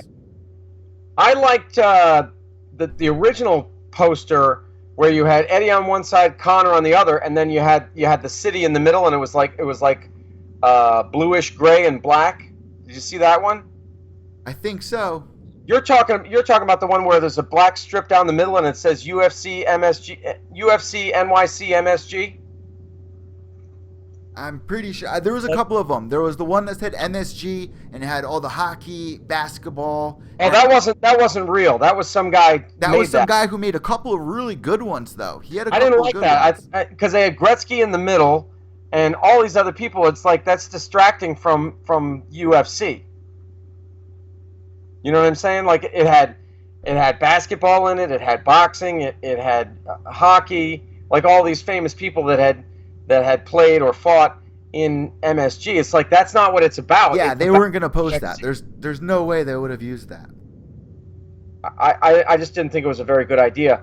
But the one that I liked was before they added all the other fights. It was just Eddie on one side with the belt, his face, his head and shoulders, and Conor on the other side with his belt, and then in the middle was like an aerial shot of the city, but it was like a grayish blue and black. I think Like- I know what you're talking about because I saw something like that and then also the Statue of Liberty one. Well, I like those ones. I like the ones that represent the city, not what they have that I saw tonight. I wasn't into it. So, Conor McGregor getting fined $150,000, Ted, and 50 hours of community service. Should the UFC be taking care of some of this purse, paying some of this bill, since he brought a lot of the promotion only through a freaking water bottle? What the hell's going on here, Ted? Can you explain this? I wish I could explain it. I mean, well, it's a percentage of his total purse, so it's like 5% of the total that he made for that fight. That's, I guess, the Crazy. Is your neck okay? You were like, Yeah, Anyway. I'm a neck cracker. oh, are Like, you? like Oh, okay. Seinfeld, I'm a neck cracker. You're a neck cracker. He's a bit of a close talker. No, but anyway, so it's a percentage of his purse. Apparently, that's what the Nevada State Athletic Commission, that's their rule or whatever. Oh, and when we levy a fine, it's going to be 5% of your purse, your total purse or whatever. But, okay, so he threw the water bottle, and I guess one of them hit somebody. Because remember, didn't the Diaz brothers come out with, they had like an Instagram or something? They're like, Yeah, oh, look, they what Conor interviewed the did. kid that got hit, right? Like a little girl or something. So if not for that video, maybe What a Conor, jerk. I don't know. But the other thing that they said they were considering was media training. Media training? Are you kidding me? For Conor McGregor? Who knows the media better than Conor McGregor? Who is able to manipulate the media better than Conor McGregor? I mean, This was like the biggest thing about UFC 202 was the freaking press conference. You remember the hype that came with that? right. So that how, I mean, it's difficult to quantify, but how much more did that earn them by that happening? Now, Dana White, I think we talked about this before. Dana White had to say right there, Conor, no, don't do it. But in the back of his mind, he's going, oh yeah, because he knew that was going to rake in more money. And I think what Conor will end up doing is whatever he's getting for 205, he'll say, just tack on another 150,000, please. So, To pay me back for the fine. yeah, right. So tonight on Colin Coward's show, which is where the Ronda Rousey news was released, pretty much as far as I'm concerned. That's where I first heard it. He was also talking about the same thing and saying that he doesn't agree with it. That's absolutely crazy. Now, I did my research, Ted, and when I say I did my research, I watched the MMA Hour on Monday, and he did an interview with DC. And Ariel asked DC, he goes, "How much did you guys get fined when you and John Bones got into that fist fight?" DC replies, "Only $2,500. So that was a fist fight, Ted. That was a fist fight. This was a water bottle being thrown and being charged $150,000 and 50 hours of community service. What is going on? It seems a bit extreme. It does, but the Nevada State Athletic Commission is famous for that. Remember when Nate Diaz got caught? Was it the third time for marijuana? That they wanted to suspend him for 5 years. 5 years, and he got it knocked down to like 18 months. Or something like that. And in the past 5 days, he's been posting nonstop videos of him smoking with Tommy Chong and visiting marijuana dispensaries. And I'm not so sure that's a great idea, but 5 years is a bit much. And I was happy that Nate fought that and that he won. Hopefully he learned his lesson about it. But I think they're a bit drunk with power, so to speak. You know what I mean? It's like, there's no need to go overboard like that. There's a happy medium. 50 hours of community service. You know what Conor should do? He should take his Mac Life crew. He has that crew that follows him around and they do the Mac Life documentary. He just do a documentary on his community service or heck, make an event out of it. Sell tickets to it, Ted, or whatever. The problem I have here is that all the promotion and media that this guy does for the UFC, I think they should be taking care of this. I think they should be paying. I also think that they should be paying Derek Lewis. I think that they have the money. They just sold the freaking company for $4 billion. What the hell? $150,000. Pay this man. Somebody pay this man. Conor doesn't care though. He's like, hey. They find me more than most fighters. 5-cent water bottle. $150,000. I know, but you gotta understand, dude. Conor doesn't give a shit because he's like, that's more than most of these bums make. So he doesn't care. It's a drop in the bucket to him. He'll make it back and then some. But nevertheless, I agree with you. It's a little much, and the media training thing would have been crap if they actually impose that on him as well. But I think it's a bit ridiculous. But there's nobody to rein these people in. Like they are the gods. They're the top of the food chain. There's nobody above them. Yeah. I don't even know if they're appointed or elected or anything like that. But apparently there's no oversight of these people. They're just able to run roughshod and charge and fine and impose whatever kind of sanctions they want. Ted, one last thing I want to talk about really quick before we get into the next segment that you sent me in the text message, the list you sent me. One thing I want to talk about, Mickey Gall versus Sage Northcutt is now official as well, December 17th on UFC on Fox 22. What do you think about this? I think Sage Northcutt is going to demolish Mickey Gall here. I think that Mickey doesn't really know what's coming, man. He may not, but I think he was smart to call Sage out. It's a great fight, man. I hyped it up on the podcast, wanted it myself. It's great, but I like Mickey. I don't like Mickey here. Okay, here first of all, Gall, he took care of CM Punk, right? Yeah. Got a lot of shine off that. Now he's made Sage Northcutt his next target.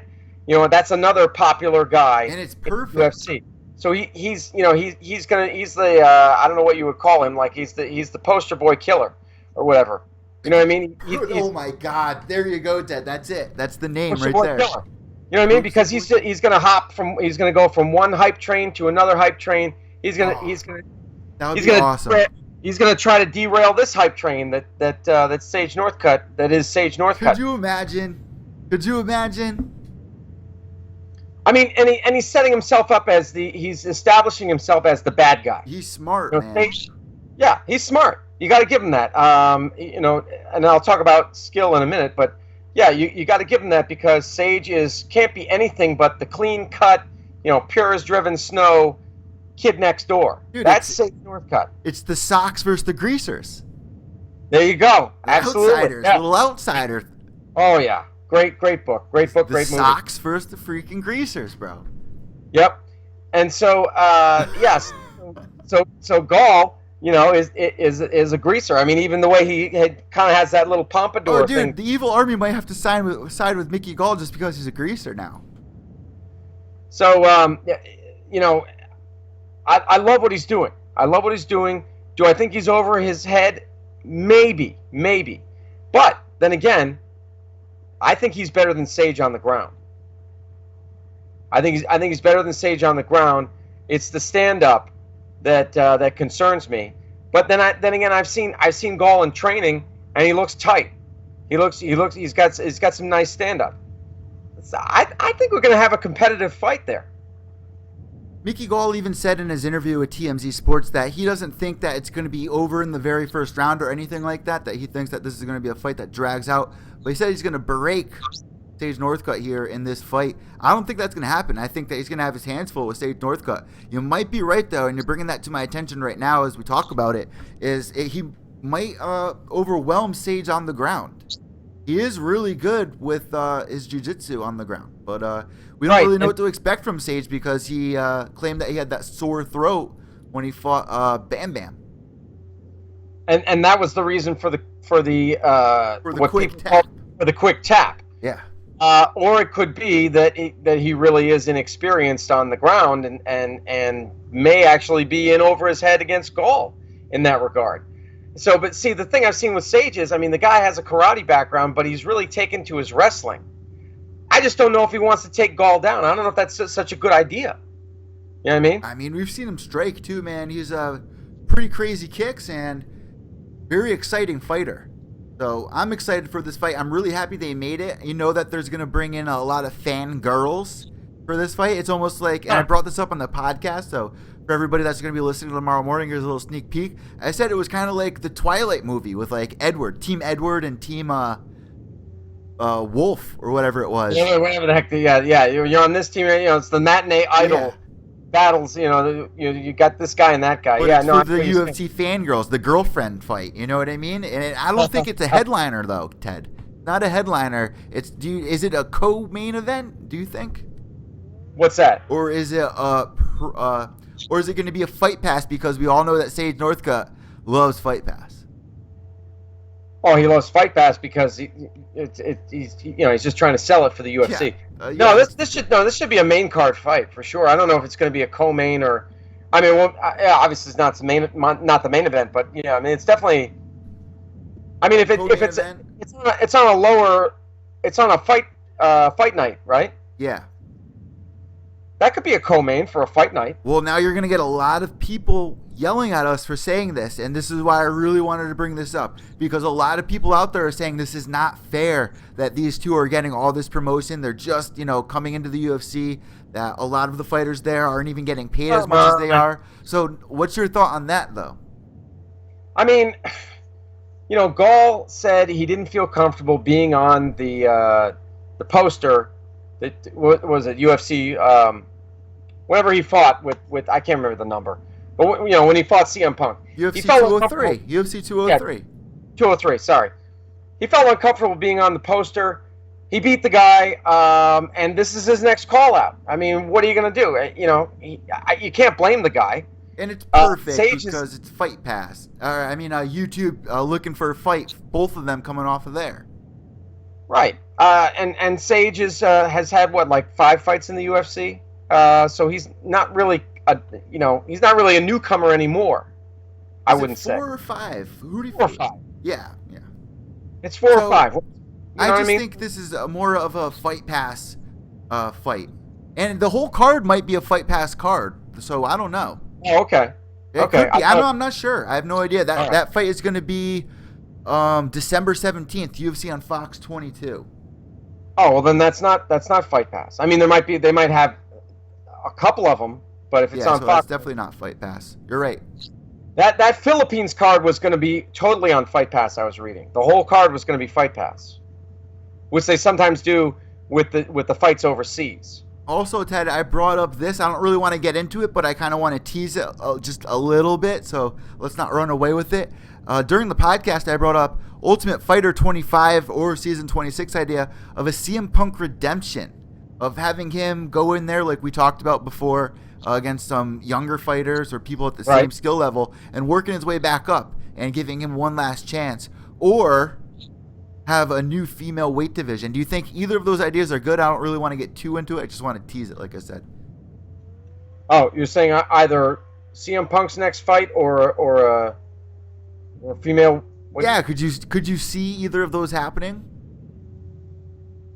Uh, hmm. The weight division thing. I mean, geez. I mean, Dana White keeps saying he's not doing 145. He's not doing 145. But I mean, if Ronda loses against Nunes, what happens to Cyborg? Because Cyborg would prefer to fight at 145. Will we see Ronda versus Cyborg? And because the UFC would definitely make a 145 division if Ronda wanted it. If she said this is the weight that I want to fight at now, they would make it for her. I can almost guarantee you. But I mean, no. CM Punk going to the other idea there. I mean, CM Punk, I can see. I don't know, man. They've done it in the past with Kimbo. I mean, I just think it would have been a better idea originally, and I think it could still work. Oh, to have him like on the Ultimate Fighter. Yeah. I don't know. I tend to think they're going to get him another fight. What I think should happen is it should be a Fight Pass fight. We talked about this before, like in another organization, in one of those feeder organizations that that where guys can jump from there to the UFC. You know, those Fight Pass organizations that are on that are on Fight Pass. Yep. But I just think that now that he's been up to the mountain, now that he's been to the UFC, I don't know that he's going to accept that. You know what I mean? I don't know that he's, because he didn't want any of that stuff. He didn't want to do regional fights, local fights, regional fights. He wanted to go right up to the top, where the UFC asked him whatever, but he agreed to it. You know what I mean? Yeah. So I talk about this and much more, Ted. That's pretty much exactly what I said too, man. I don't really want to get too much further into it, even though I'm getting like really excited about it right now, because it's a great discussion. So make sure you guys all check it out on the new Pure Evil MMA podcast, episode number 19, which is up on Apple iTunes and Podbean.com right now. Also, I'll be uploading this episode of Evil and Intoxicated up onto SoundCloud immediately after this. Ted, I had a little issue because I ran out of space, so I can only upload one episode at a time. So on our SoundCloud page, because it takes up so much space. But everyone out there, it's going to be up there directly after the podcast is over tonight. Definitely check it out. We talk about this and much more, all the UFC news. I had a great couple of interviews. So Ted, we got Yes. two more subjects to quickly talk about here that two? you I brought thought up maybe with one. whatever one you want. I was thinking more of the wife beater. Well, yeah. What was the other? I thought we covered everything else. We had. Greg Hardy. Yeah. Yeah, that's the one. Okay. I think we're just down to that. Okay. Yep. So Yep. Greg Hardy is, for those who don't know, he is a former defensive end for the NFL. I think he might have played for the Panthers for a little while, and then he went to the Cowboys. He announced recently that he's going to be transitioning to MMA. The thing is, he really doesn't. I mean, he's not going to. Nobody in the NFL wants the guy because of allegations. In 2014, he allegedly beat up his girlfriend. The charges were dropped. I'm not sure exactly why. I think it was because of a lack of participation on the victim's part, if I'm not mistaken. But we've seen, there are photos on the internet of of the bruises on her body. And so, that's the evidence right there. He never went through a trial, so we can't say he was convicted, but it is alleged that that's what he did to her. And then it was only last month that he got busted for cocaine possession. So, and the guy's shown no remorse for the domestic assault. He's claimed he was innocent in the whole thing. So now he says he wants to get into MMA. Jay Glazer, who is an NFL, he's an NFL pundit or announcer or whatever. He said, "We don't want him. We don't want it. There's no place for Greg Hardy in the sport of MMA." He also has his own MMA gym. He's a former fighter, Jay Glazer, and he trains fighters. He trains Demi Lovato. He trains NFL players in the off season. Yeah. In the off season, yeah. I watched the YouTube video. He had Clay Matthews and some other guys, and he teaches them MMA skills that they can then apply to the NFL. And so Jay Glazer's saying there's no place for Hardy in MMA, and I agree with him. There isn't. Somebody on Twitter was saying, well, look, MMA is not a sacred art. There's a lot of crazy MFers in MMA. And while I agree, but it's both. It's sacred, and there's crazy MFers. It's everywhere. It's not just in sports. It's everywhere. Oh, domestic violence? It's everywhere. And it's on all different levels. It could be just people being like, you better call me tonight or else. It's on all levels. Well, here's the thing. There was a guy that was accused of that. I can't remember his name. It was a couple of years ago. And the UFC said, see ya. They said, you're out of here. Will Chope was his name. CHOPE was his last name. Will Chope. He was accused. He was charged. And maybe even, I don't know where his court case was, but they were like, you know what? You're gone. We're not giving you a fight. So, and that's just the UFC. But apparently, I've heard there are organizations that are interested in this guy. Because he has a certain amount of name recognition. I just hope they reconsider. Yeah. Now that we're mainstream, I would say, UFC is fairly mainstream right now. Now that we're mainstream, do we want to accept somebody that the NFL is rejecting? Do we really want their scraps? No. We don't need that. I mean, now that we're here, we don't need the bad press about, oh my God, look at the UFC, because we already had that whole big thing on HBO about they were saying, oh, there's so many. Yeah, that was such bad press. Right? Okay, so we don't need that again. We don't need any more of that. None of that. We don't need none of that. What's that? We don't need none of that. Yeah, we don't. I mean, trust me, I'm a reporter. I see how these things can snowball, and it'll get around real quick. It'll be national news. So, I just hope, I hope these organizations reconsider. But at the very least, hopefully, he has like one fight and then decides, this isn't for me. It was easy beating up women. It ain't so easy trying to beat up a guy. So hopefully he stays at the lower level and never progresses, and hopefully nobody like UFC, Bellator, Ryzen, or WSOF. Hopefully nobody like that picks him up. Yeah. Oh, Anne's thanking us. She's saying, great show. Oh, Crossbones. All right, so Crossbones MMA also does their show on Wednesday as well, Ted. You should definitely check them out as well. They usually do like an hour-long show. They said that they would love to have us on their show sometime soon, maybe after we'll figure something out for that. But I'm excited for this upcoming fight with Baby Slice that's coming our way.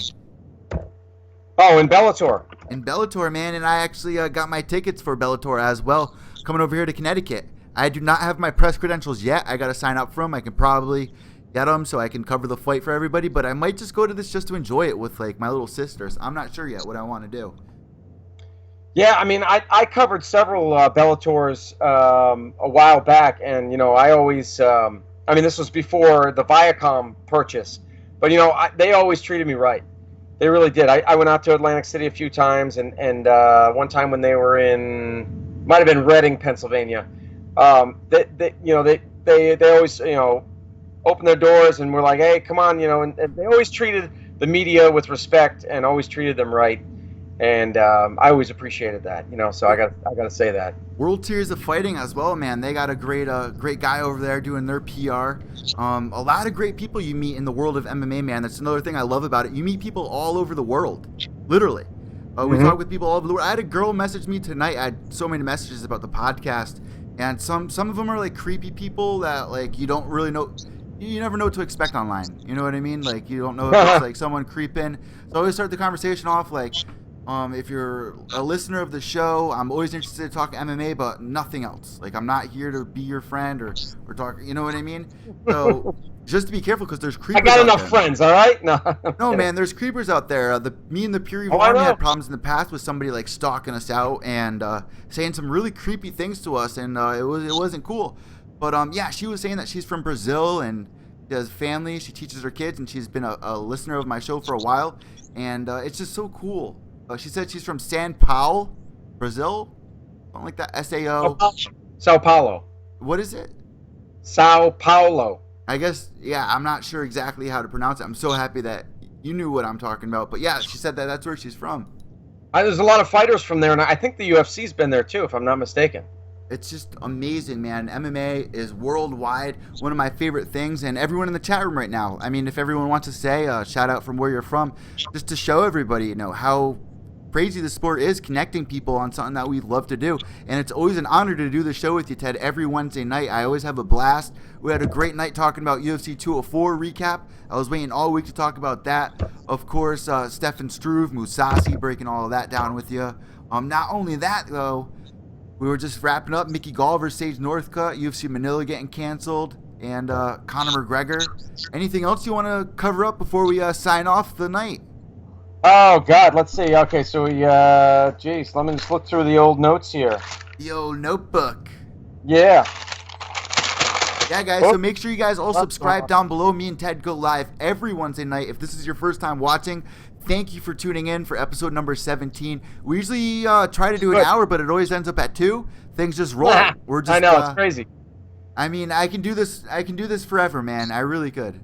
That's why we don't call it the Evil and Intoxicated Hour, because we know it's going to go longer than that. Dude, all we need is like ESPN to pick up our show for Wednesday nights at 10 p.m. When we're on the book, man, we'd get a good audience, man. I'm telling you. Oh man. Woo! Yeah, so no, Eddie, I'm good. I am good, man. That's everything I had. So, yeah, and here it is, stroke of midnight. So, yeah, let's sign off. Everybody's been great tonight. Last thing I wanted to mention, Ted, like I started with, Angie Jab's no longer with me tonight on Wednesday night, so I'm going to be watching The Ultimate Fighter tonight. So if anyone out there that's watching right now wants to do a live tweet and rewatch the episode with me, I'm going to post up the exact time that I'm going to watch it, and as soon as I do it, we can watch it together tonight. So if you want to do that, follow me on Twitter at evil_echo.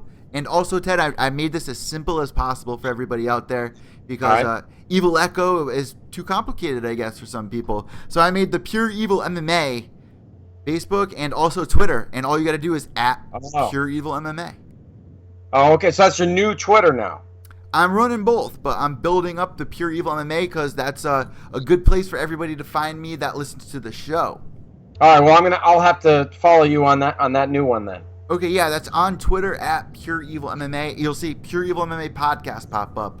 But at Pure Evil MMA, you can follow all of my content, all of my tweets, and also, guys, on Facebook at Pure Evil MMA. That's all you gotta do is facebook.com/at Pure Evil MMA, I guess.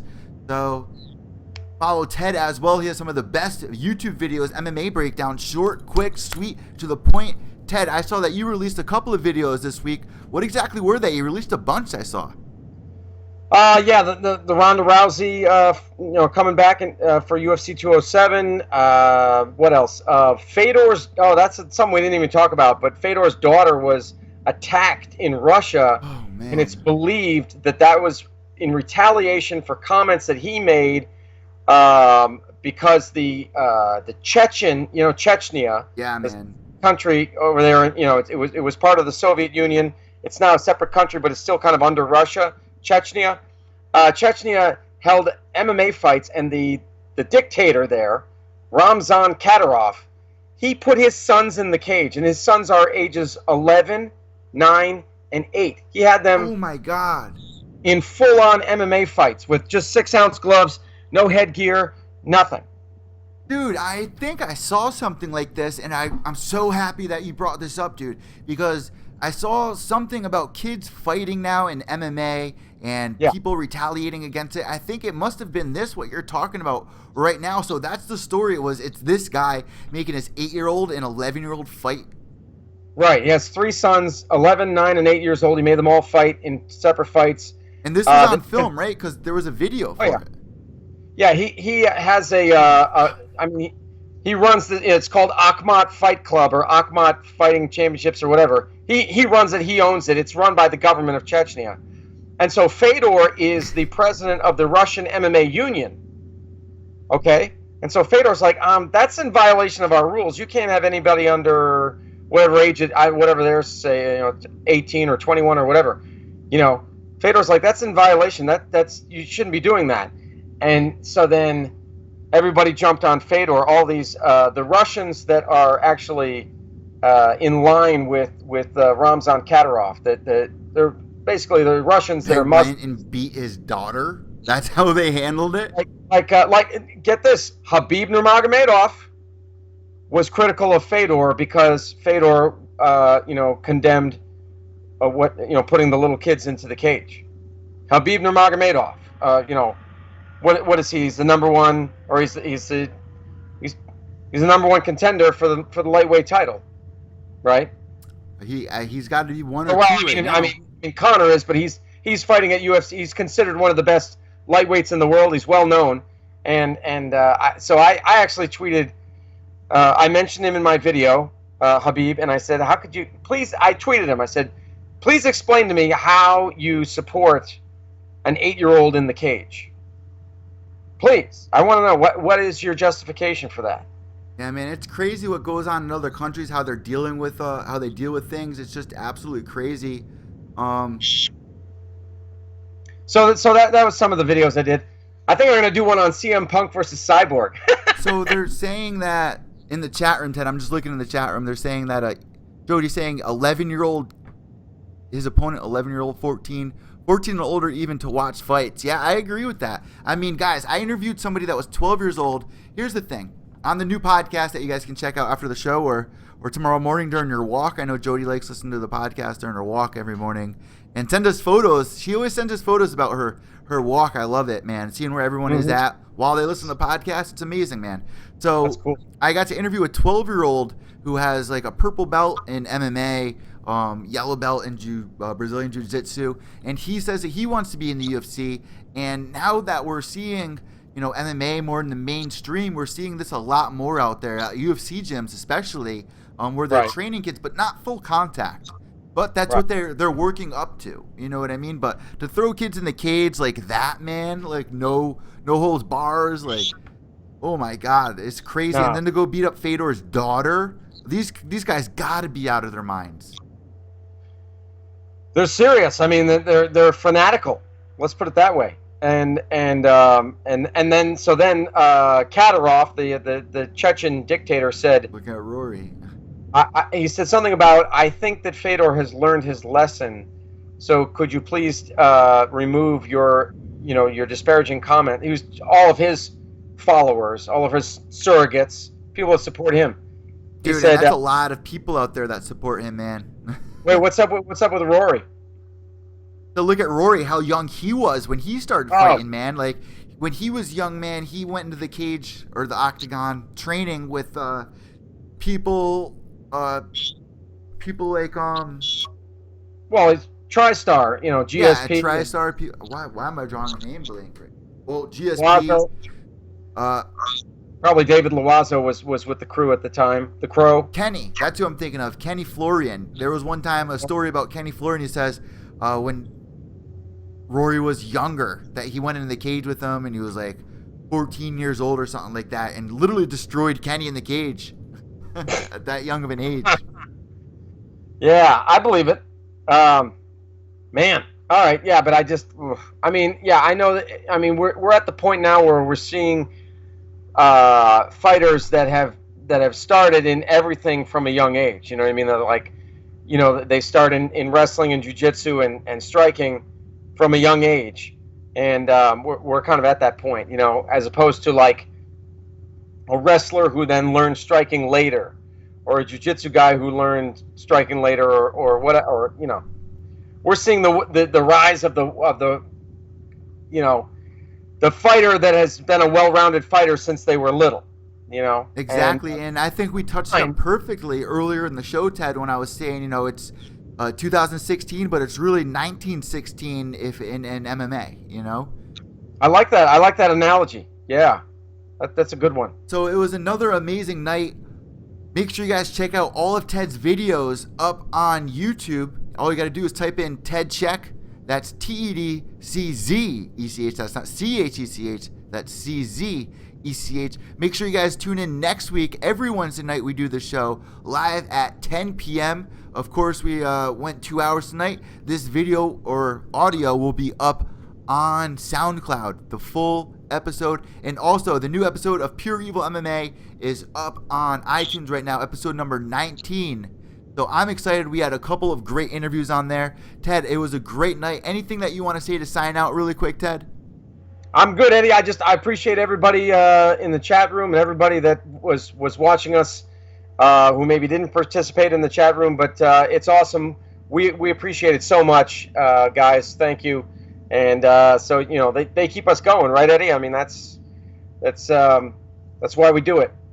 Oh yeah, and make sure you guys tune in every Wednesday night like we just said. And if you guys want to watch The Ultimate Fighter Season 24 with me right now, I'm going to be live tweeting. I'll tweet out the time. Ted, it was a great night. Make sure you guys subscribe down below. Give Ted's page a follow. Have a great night, guys. I'm Evil Eddie from Pure Evil MMA, ProWrestlingAuthority.com. That's Ted Czech. I'm out. Behave yourselves.